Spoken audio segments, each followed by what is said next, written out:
At Africa World Books, community is at the heart of what we do. We believe that everyone deserves a place to belong, somewhere they feel comfortable enough to share their ideas and beliefs. So we created somewhere for African authors to be celebrated, and we're proud to be the world's biggest curator of books written by African talent. It's our mission to support writers from a range of backgrounds, especially indigenous and other minority communities. We utilize our expertise to ensure that every story is heard and given a chance to shine on the global stage. Our services include the sale, publishing and editing of novels, so we're a one-stop shop for up-and-coming writers. We distribute to a multitude of global platforms, including Amazon, in order to reach a wider demographic. Furthermore, we focus our efforts on ensuring each and every one of our authors has the tools for a successful career. We truly are just as passionate about books as you are, and we would love to help you turn your dream of becoming a best-selling author into a reality. It's crucial to engage the interest of the members of the African diaspora, as well as the rest of the world. It's time to tell your story, to let your culture... Politics is very important, and it is a master sign overall in our life. The definition, scope, and nature of comparative politics is that it is a branch of political science that endeavors to ask personal questions that are answered in comparative manner. Ladies and gentlemen, the theories of comparative politics are so many and they are so numerous. This book has only tackled 3 theories. The book has argued that general system theory is important in our government system, in our political setup, because general system theory explains how political systems are set up and how they are used in a country. The structural functional theory reviews how structures, particular institutions of the government, should work in a given political environment. The modernization theory explains to us the importance of building politics and institutions in a modern and global competitive manner. Ladies and gentlemen, the origins and approaches to the study of comparative politics is very important. And this book has covered that. And the book attempts to study politics comparatively and argued that this started way back in 2000 AD. And philosophers like Aristotle, Plato, Socrates, among others, blazed a trail in this regard. Aristotle books on politics and Plato book on republic greatly important of comparative politics as a subfield of political science. Today, comparative politics is studied through the traditional approach, institutional approach, and other scientific processes. Ladies and gentlemen, I take you to form of comparisons and merit of comparative methods. Comparative politics use form of comparison such as one study of one country, studies of 2 or more countries, sub-regional or area studies, studies across the region, global comparison, and thematic studies.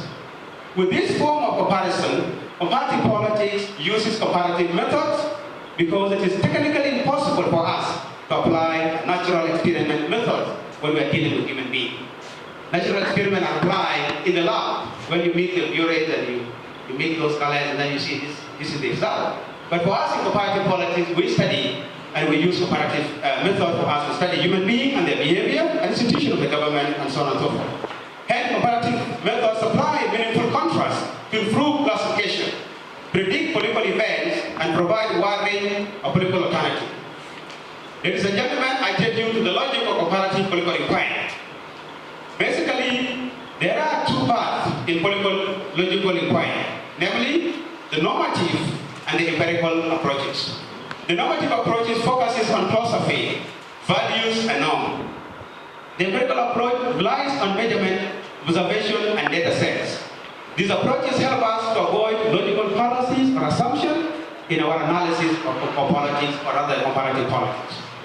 Ladies and gentlemen, I take you to comparative democratization. While democracy is the government of the people, by the people and for the people, as argued by Abraham Lincoln in 1865, it is by far the most challenging form of government for both politicians and for ordinary people. It is the worst form of the government except all others that have been tried. Churchill argued this in 1948. And you know what happened after the Second World War? Winston Churchill was removed as the Prime Minister. And then he argued that democracy is one of the worst forms of the government. And for him, it was not good. But again, we can reflect on what Churchill said and argue that democracy, in fact, is a worse form of the government when it is copied and pasted in a different environment. When it is copied and pasted, then it becomes worse now because the cultures and the expression of people will be different from that democracy. And therefore, South Sudan should democratize, but should just build its democracy in the context of its own history, cultures, economic, and political expression. South Sudan should now proceed to democracy, and there's no reason whatsoever to prevent this transition and full consolidation of this country. It just requires elite political consensus, elite bargaining, and effective leadership. Ladies and gentlemen, I take you to comparative ethnic politics and national identity. And the books argue that ethnic politics is politics based on tribe and ethnicity, and it is doomed to tear a country apart. And it is a failure of imagination, and a failure of mankind. This was argued by Barack Obama in 2008 in his work. Globally, nation states are proceeding to civic and ideological politics. Ethnic politics have torn many countries apart in sub-Saharan Africa. And these countries have often have ethnic conflicts and violence. Kenya, DRC, Central African Republic, Ethiopia, and Burundi, to mention but a few, are struggling to fully consolidate their ethnic peace. Rwanda exploited the terrible genocide in 1994, but the leadership and the institution of the Rwandan Patriotic Front, the RPF, and Rwandan Patriotic Army, the RPA, quickly brought the country to stability and national unity. Today, Rwanda is a proud and viable state, respected to their own people. The best way of avoiding and reducing ethnic politics in the country is to build the national identity of ethnic group or tribe in that particular country. These identities should not be localized, they should not be regionalized, but they should be national in character and national in outlook. People should see themselves and stand proud as a citizen of that country and not as sub-national tribes of that country. This is majorly achieved when a government distributes natural resources equally across the country and services reach all the people. When there is a practice of respect to the rule of law in a country, and there is a practice to respect the constitution, and that becomes the act of constitutionalism in that state. And when the country nurtures cultures and communities, aspiration, and build a national unity platform. We have seen successful build national identities forged by leadership across the world. For instance, George Washington in the USA built the American national identity on out of many, one United States of America. Out of 50 states, there is one United States of America. Then he went further and talked about another slogan which unites America, American Greatest Compromise.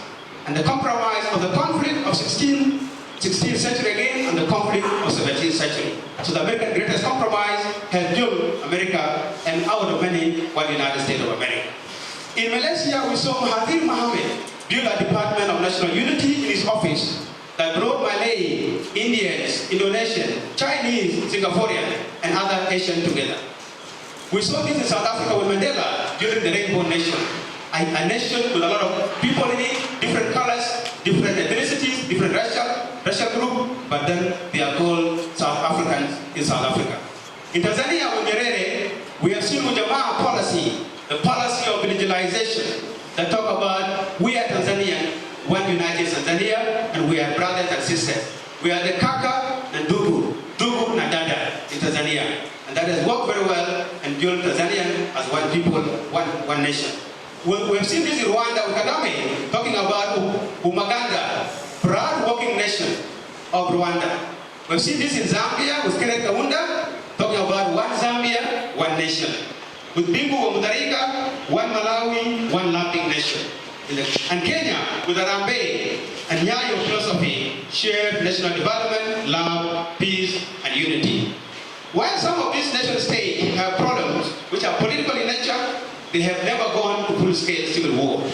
South Sudan can comparatively learn and forge its national identity now by having a council of 64 plus tribes under the office of president, and that should be shared by the president, so that the citizen and the leaders assess the head of state directly instead of going through the executive and going through the legislature.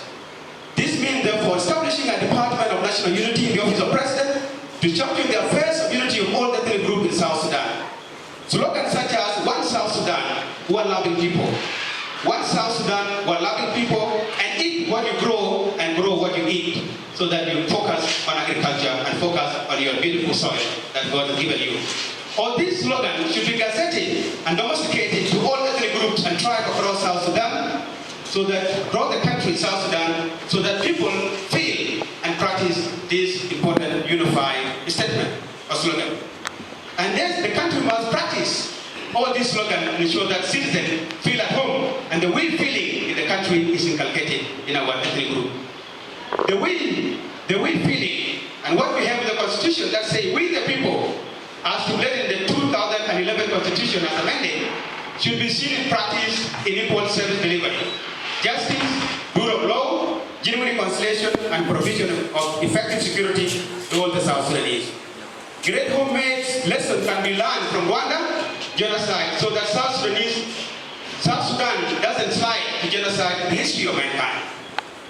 Ladies and gentlemen, building one ideology and perspective in political culture is very important. And the book argues that ideology is a pattern of beliefs that justify a social order, and which explain to mankind its historical, social, and political setting. While SPLM was a Marxist, socialist, ideological party, this has not been clearly articulated in the current SPLM-dominated government. South Sudan can now pronounce its own ideology, either it is a liberal, capitalist, socialist, communist, a mixed ideological country, so that people understand where they are going. This is very important, as effective ideology shape political culture, especially participatory political culture of the people and their aspiration for prosperity. Ladies and gentlemen, comparative political institution of governments has been an area that this book has covered, and the book argues that while institutions